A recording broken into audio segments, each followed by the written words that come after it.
오늘 이 시간 여러분 모두에게 하나님의 말씀이 임해서 그 말씀으로 위로받고 고침받고 은혜 받는 귀한 시간 되시기를 주님의 이름으로 축원합니다. 오늘은 성령 강림 후 마지막 주일인 11째 주일입니다. 오늘 말씀 제목을 함께 따라해 보겠습니다. 거짓된 입에 속지 말라. 거짓된 입에 속지 말라입니다. 성령이 무엇입니까? 성령은 지혜와 총명의 영입니다. 또 성령은 진리의 영입니다. 참된 것을 알려주는 게 성령입니다. 따라서 성령 받은 사람은 마귀의 거짓된 유혹에 속지 않습니다. 진리와 진실을 알기 때문입니다. 그러나 거짓말에 잘 속는 사람은 성령 받지 못한 사람인 겁니다. 예수님을 누가 죽였습니까? 교리적으로는 우리가 죽였다. 맞는 말입니다. 그게 무슨 뜻인지 설명해 보겠습니다. 이스라엘 유대인들이 앞장서서 예수님을 죽음으로 몰아갔습니다. 유대인들 가운데 어떤 사람들이 예수님을 죽이는 일에 앞장섰어요? 성경에는 정확하게 기록하고 있습니다. 예수님을 죽이는 일에 앞장선 사람들은 이스라엘의 지배자들과 지도자들이었다고 말입니다. 그들은 왕과 귀족들이었으며 대제사장, 서기관들, 바리새인들, 유대인들의 장로들이라고 성경은 분명하게 기록하고 있습니다. 그들은 어떻게 예수님을 죽음으로 몰아갔습니까? 거짓말로 비방하며 죽음으로 몰아갔습니다. 악한 자들을 내세워서 거짓으로 죄를 꾸며내어 증언하게 했습니다. 거짓 증언들로 예수님을 모함하여 죽음으로 내몰았습니다. 예수님은 죄가 있습니까? 없습니까? 죄가 없습니다. 당연하게 알고 있겠죠. 지금이야 성경을 보고 여러분들 다 그렇게 알고 있다고 알 수 있습니다. 그렇게 말할 수 있습니다. 그러나 만일 여러분들이 예수님 시대에 살았다고 해봅시다. 그때 여러분들이 진실로 예수님은 죄가 있다고 믿었을까요? 아니면 없다고 믿었을까요? 이스라엘 사람들 거의 모두가 거짓말에 속아서 예수님을 죄인이라고 믿었습니다. 그래서 예수님을 죽이는 일에 모두 동참하여 죄 없는 예수님을 십자가에 못 박으라고 소리쳤습니다. 그런데 그런 일들은 역사적으로 수도 없이 일어났고 지금도 일어나고 있습니다. 그렇기 때문에 2000년이 지난 오늘날에도 우리가 예수님을 죽인 그 죄에서 벗어날 수 없다고 그렇게 말씀하는 겁니다. 무죄한 사람이 억울하게 누명을 쓰고 비참하게 죽어간 일은 역사적으로 너무나 많이 일어났고 지금도 일어나고 있습니다. 예수님은 그런 사람들의 대표자입니다. 오늘 읽은 본문은 악한 자들의 특징, 어떤 놈들이 악한 자들인가 하는 그 특징을 매우 잘 나타내주고 있습니다. 2절 3절에 이렇게 말씀합니다. 그들이 악한 입과 거짓된 입을 열어 나를 치며 속이는 혀로 내게 말하며 또 미워하는 말로 나를 두르고 까닭없이 나를 공격하였음이니이다. 마치 예수님께서 하신 말씀처럼 들립니다. 어떤 자가 악한 자라고 합니까? 악한 입과 거짓된 입으로 죄 없는 사람을 치는 자입니다. 속이는 혀로 비방하고 미워하는 말을 퍼붓는 자입니다. 더욱이 까닭없이 그렇게 공격하는 자라고 말씀합니다. 내가 잘못한 까닭이 없는데도 악한 자들은 더러운 입과 거짓된 입과 속이는 혀로 거짓말을 하고 비방하고 미워하는 말을 퍼붓습니다. 거짓 증언으로 죄를 만들어 악한 나를 사람으로 몰아간다고 그렇게 말씀합니다. 예수님도 그렇게 당하셨습니다. 세례 요한도 그렇게 당했습니다. 요셉도 그렇게 당했고 다니엘도 그렇게 당했습니다. 구약의 수많은 의로운 선지자들이 그렇게 거짓 증언으로 몰려서 죄를 뒤집어 쓰고 죽임을 당했습니다. 성경 처음부터 끝까지 악한 자는 거짓으로 죄 없는 사람을 비방하고 속이는 말로 죄 없는 사람을 죽이려고 하는 자라고 말씀합니다. 특별히 시편과 잠언에는 악인과 의인에 대해서 매우 잘 설명하고 있습니다. 따라서 매일매일 시편과 잠언을 열심히 읽고 기도하면서 자기 행실을 경계해야 합니다. 16절, 17절에도 악인들이 어떤 자들인지 잘 말씀하고 있습니다. 악인들은 인자를 베풀 일을 생각하지 않고 가난하고 궁핍한 자와 마음이 상한 자를 핍박하여 죽이려는 자들이라고 말씀합니다. 악인들은 또한 저주하기를 좋아하고 저주하기를 옷 입듯 하며 축복하기를 기뻐하지 아니하는 자들이라고 말씀합니다. 악인들은 자비와 사랑을 베풀 줄 모릅니다. 가난하고 궁핍한 사람과 마음이 상한 사람을 핍박하고 죽이려고 합니다. 돈 없고 힘없는 사람들을 멸시하고 억압하는 자들이 악인이라고 성경은 말씀합니다. 예수님께서 말씀하신 악인의 대표적인 특징이 있습니다. 예수님은 어떤 사람을 악인이라고 했어요? 그것은 자기 눈에 들어있는 들보는 못 보고 남의 눈에 티는 보는 자들이 악하다고 했습니다. 자기 눈에 들보가 있는 자들이 남의 눈에 티가 들어있는 사람을 보고 들보가 들어있다고 거짓말을 꾸며내어 비방하며 죽이려고 합니다. 그런 자들이 바로 악인들이라고 예수님께서 말씀하신 것입니다.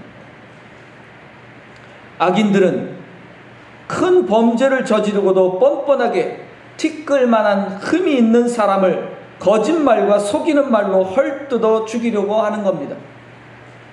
예수님은 누가 그런 자들이라고 하신 겁니까? 바로 이스라엘의 지배자들과 지도자들을 향해 하신 말씀입니다. 이스라엘의 왕과 귀족들, 그리고 거룩하다는 대제사장들, 성경을 잘 안다는 서기관들, 거룩하다는 바리새인들이나 장로들을 향해서 눈 속에 들보가 들어있는 자들이라고 말씀하신 것입니다.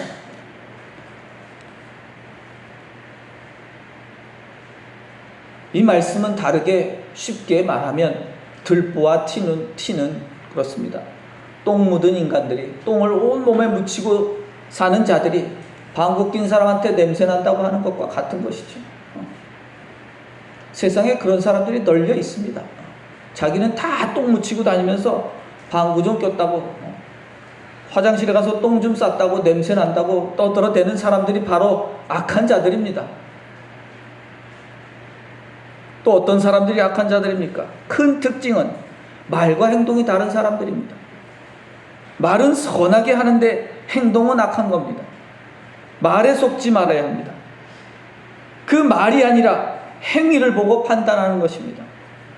사람의 말에 속지 말고 늘 행동에 주의를 기울여야 합니다. 지난주 한 2주간 동안 신문 방송이 난리 아닌 난리가 났습니다. 다 뉴스들 보시죠. 한 달 전에는 일본이 우리나라에게 경제 전쟁을 도발했습니다. 이건 전쟁입니다, 여러분. 옛날처럼 총칼 두고 싸우는 게 전쟁, 그런 시대는 다 지나갔어요. 국민들은 반일 불매운동이 모두 많은 사람들이 참여했습니다. 그러나 갑자기 모든 신문 방송이 법무부 장관 후보자 조국 교수 하나 죽이려고 난리 법석을 피우고 있습니다. 반일 불매운동에 대한 뉴스는 어디로 다 사라지고 갑자기 법무부 장관 후보자 죽이기가 시작됐습니다. 여러분, 옛날에 황교안이도 법무부 장관 했습니다. 더 큰 똥이 묻은 자는 그때 여러분들 어떻게 법무부 장관 된지 알고 계십니까? 모르죠?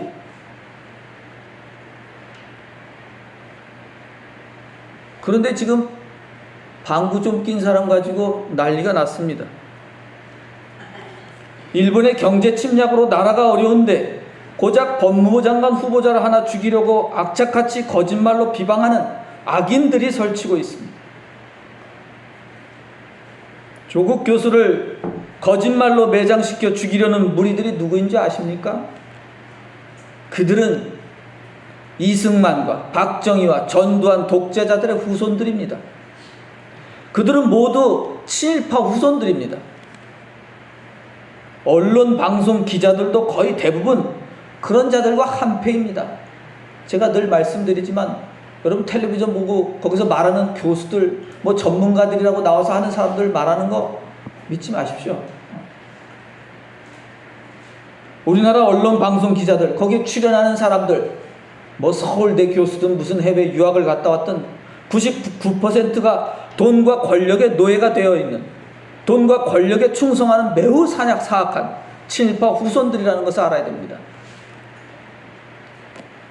성경적으로 말하면 다 가인의 후손들이다 이런 뜻입니다. 가인의 후손들.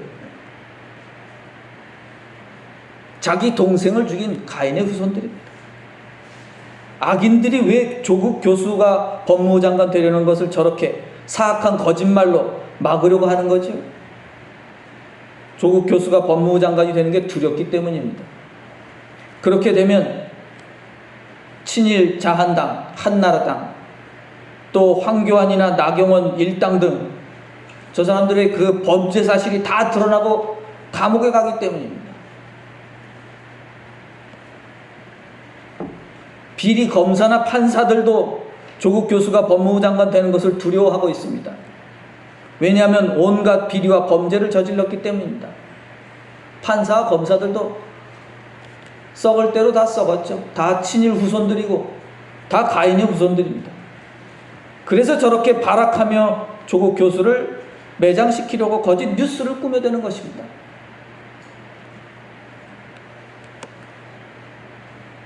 뭐 조국 교수 그렇게 대단한 사람 아닙니다, 여러분.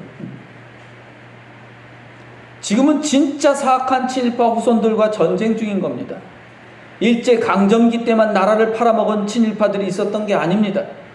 그들은 아직도 이 땅에 살아서 나라를 팔아서 자기 배를 채우며 살아가고 있습니다. 교활한 방송 기자들의 거짓말에 속지 말아야 합니다. 여러분, 이명박이 대통령 되기 전에 사기꾼이었습니다. 그런 사기꾼을 대통령으로 뽑으면 나라가 망한다고 소리를 쳤습니다. 그러나 수많은 지식인들, 신문, 방송, 기자들, 검사들, 판사들 등등 이 나라의 지도자들이란 자들이 이명박을 다 지지했습니다. 그리고 국민을 속였습니다. 99%의 사람들이 다 속아 넘어갔어요. 결국 이명박이 대통령으로 뽑혀서 어떻게 됐어요? 나라가 망했습니다. 거덜났습니다. 나라 곳간이. 다시 감옥에 가게 될 겁니다. 조만간에. 박근혜는 본래 별명이 여러분 뭔지 아세요? 박근혜 별명은 수첩공주예요. 수첩공주. 그게 수첩 들고 다닌다는 거예요. 맨날. 무슨 얘기할 때마다 수첩 보면서 말했기 때문에 그렇습니다. 들어본 적 있어요? 별명이 수첩공주예요. 즉 박근혜는 이미 대통령이 되기 전부터 매우 멍청하고 꼭두가시라는 사실은 알만한 사람 다 알았습니다. 그러나 거의 모든 신문, 방송, 기자들이 그렇게 멍청한 박근혜의 모습을 다 숨겨주고 거꾸로 찬양했습니다. 그러니 최순실도 다 숨겨준 겁니다. 알만한 사람은 다 알고 있는데. 박근혜 집안의 더러운 살인사건들도 다 숨겨주었습니다. 그 집안이 무서운 집안입니다, 여러분. 엄청난 살인사건들이 일어났어요. 여러분들 아세요? 모르잖아요. 그래서 그런데도 대통령이 됐어요. 결과는 뭐예요? 나라 망했죠. 결국 쫓겨났습니다. 또 안철수란 사람이 있는데 이 멍청한 지식인입니다. 그가 대통령이 후보가 되기 전에 알만한 사람 다 알고 있어요. 별 생각도 없는 사람이에요. 이명박 정권에서 젊은 컴퓨터 벤처기업들 앞장서서 다 죽인 사람입니다.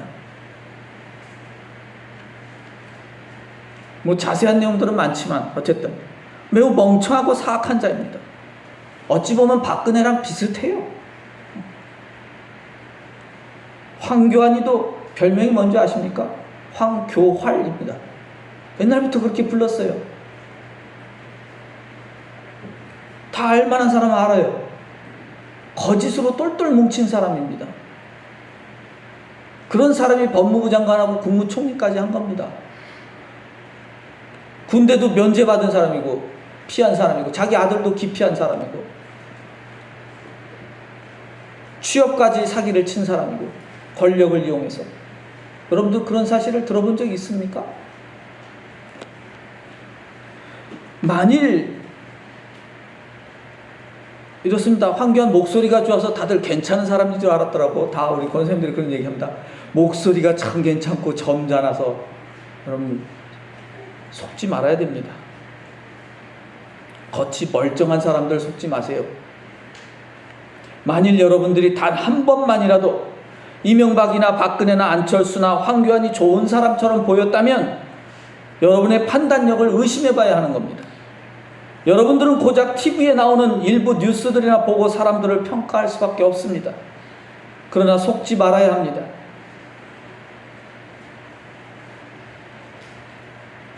조국 교수가 어떤 사람인지 한마디 해보겠습니다. 조국 교수 보면 제가 본 사람 중에 제일 잘생겼습니다. 잘생겼는데도 사실 실력도 있고 서울대 법대 교수들 가운데 최고 실력자입니다. 보통 교수들을 정치하면은 폴리페서라는 말 씁니다. 정치 교수다 이렇게 해서 대부분 교수들이 그래서 정치하는 쪽으로 나가는데 이게 교수인지 정치하는 놈인지 알 수가 없어요. 그래서 나쁜 의미가 있어요. 폴리페서, 정치하는 교수다. 그러나 조국이란 사람은 굉장히 자기 학문에 성실한 사람입니다. 논문 하나 허투루 쓰지 않고 가장 많이 쓴 사람입니다. 논문 교수하면서. 매우 어려운 일입니다. 매우 어려운 일이에요. 이 사람 매우 정직하고 성실하고 깨끗하게 살아온 사람입니다. 그의 부모도 매우 훌륭하신 분입니다. 자세한 내용은 여러분들이 인터넷 찾아보면 있습니다. 따라서 그 부모를 보면 그 자식들을 알 수 있습니다. 조국 교수의 딸도 매우 성실한 학생이었고 성실한 사람입니다. 근데 그 딸이 장학금 받은 것에 대해 부자가 장학금 받았다고 실망하는 사람들이 있는데 여러분 조국 교수 가지고 부자라고 생각하시면 안 됩니다. 물론 우리들보다 부자죠. 보통 사람들보다 부자일 수 있습니다. 그러나 진짜 부자들에 비하면 그냥 평범한 겁니다. 그 정도를 가지고 마치 무슨 떼부자인 것처럼 몰아가는 것 자체가 거짓말인 겁니다. 조국 교수 딸이 받은 장학금도 그냥 성적 장학금도 아니고 학교에서 주는 장학금도 아니에요. 공식적인 것도 아니고 그냥 개인이 준 겁니다. 개인이 장학금 주는 건 부자이든 가난한 사람이든 상관없이 그냥 주고 싶은 사람 주는 겁니다. 다 그렇게 하는 겁니다. 그게 무슨 도덕적으로 크게 잘못 있는 게 아니라는 겁니다. 요즘 텔레비전에서 떠들어대는 조국 교수에 대한 비방은 단지 조국 교수에만 해당하는 게 아니에요. 제가 이 사람만을 두둔하는 게 아니라 아까도 얘기했지만 의로운 사람들이 있다는 선한 사람들의 대표적인 것이죠. 그에 대한 비방은 99% 거짓말입니다. 김대중 대통령도 그렇게 당했고 노무현 대통령도 그렇게 죽었고 노회찬 의원도 그렇게 해서 죽었고 많은 사람들이 그렇게 당했습니다. 절대로 속지 말아야 합니다. 조금이라도 여러분들이 야 그래도 뭔가 죄가 있나 본데 이렇게 생각하는 순간 속은 겁니다. 그렇게 생각하는 순간 마귀의 유혹에 빠진 겁니다. 누구나 다 티끌 만한 흠이 있을 수 있습니다. 방구 끼고 살고 다 화장실에 가서 똥 싸고 살아요. 그게 더러운 건 아니죠. 하지만 99%의 더러운 자들이 99% 깨끗한 사람을 비방하며 죽이려고 하는 것이 바로 악한 짓입니다. 조국 교수와 같은 사람들은 사실 높은 사회적 지위를 누리면서도 정직하고 정의롭고 성실하게 살아온 사람입니다. 그는 비난받아야 될 사람이 아니라 존중받아야 될 사람입니다. 여러분은 무엇을 믿습니까? 무엇을 믿어요? 이런 질문은 틀린 질문입니다. 좀 어려운 얘기가 되겠습니까? 됩니다만 무엇을 믿습니까? 틀린 질문이다. 잘못된 질문이에요. 그렇게 물으면 안 됩니다. 무엇에 대해 집중하면 속기 쉽습니다. 당신은 누구를 믿습니까? 이렇게 말해야 합니다. 이렇게 질문해야 속지 않고 진실에 다가갈 수 있습니다. 진리에 다가갈 수 있습니다. 어떤 사건이 사실이냐 아니냐가 중요한 게 아닙니다. 사람들은 그런 걸 따져요. 사실이다 아니다. 중요한 것은 그 사람이 누구냐, 어떠한 사람이냐가 중요한 겁니다. 어떤 사람이 지금까지 살아온 삶을 보고 그 사람의 말이 믿을 만한 것인지 아닌지 판단할 수 있습니다. 그 말이 사실인지 아닌지는 그 사람을 보고 판단하는 것이지 사건 자체만 보고 판단하는 게 아니라는 겁니다. 예수님 이전에도 이후에도 악인들은 끊임없이 죄 없는 예수님을 거짓말로 꾸며내어 죽이려고 하며 죽이고 있습니다. 세상에서 뿐만 아니라 교회 안에서도 그런 거짓 비방들이 계속되고 있습니다. 예수 믿는 사람들은 항상 하나님의 말씀을 듣고서 경계해야 합니다. 마귀의 거짓말에 속아 다른 사람을 비방하고 헐뜯어 죽이는 일에 참여하지 않도록 경계해야 합니다.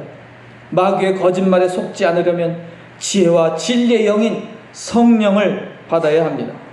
여러분 모두가 성령 받기를 힘써 기도하고 성령 받아서 세상의 거짓말과 거짓 증언에 속지 않는 하나님의 자녀가 되시기를 주님의 이름으로 축원합니다. 기도드리겠습니다.